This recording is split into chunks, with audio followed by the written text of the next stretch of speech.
This video is an advertisement about the contents of part 2 of my Sabbath Refuted video series, which refutes the Sabbath as law for today. The Sabbath Refuted. Why we do not need to keep the Old Jewish Sabbath day in the new and better covenant that makes the first old.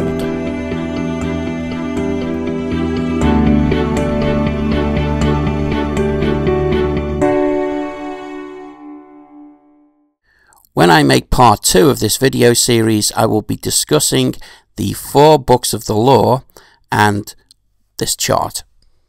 In part 1 of this video series about the Sabbath, I discussed the book of Genesis and how the law in the book of Genesis directly contradicts the law of Moses and what is called the law of Christ, the law of the new covenant, as it's described in the book of Galatians. In part 2 of this video, I will be dealing with the subject of defining the law of Moses. And with so many sects and cults and religions all professing to keep the Sabbath day and having their own definitions of the law of Moses, this is much more complicated than it seems. Some of them might say, for instance, that the Passover shouldn't be referred to as the law of Moses, or even the Mana Sabbath. And it gets even more complicated than that when they start saying things like the 10 Commandments should be called the law of God, not the law of Moses, and the first giving of the law is what should be called the law of Moses. But do they then say that Deuteronomy, the second giving of the law, only completed that?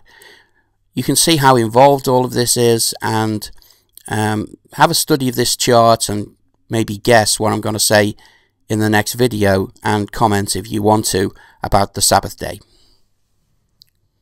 I will also be discussing how, having tricked you into keeping the Sabbath day, they then lead you deceptively into the most incredibly serious heresies that they add onto this. For instance, the Seventh-day Adventists trick you into believing the completely false gospel of Annihilationism, an absolutely deadly heresy. And people like the Hebrew Roots movement will also then try to deceive you into believing things like we're under the full law of Moses today, which is monstrously heretical, especially in relation to the subject of divorce.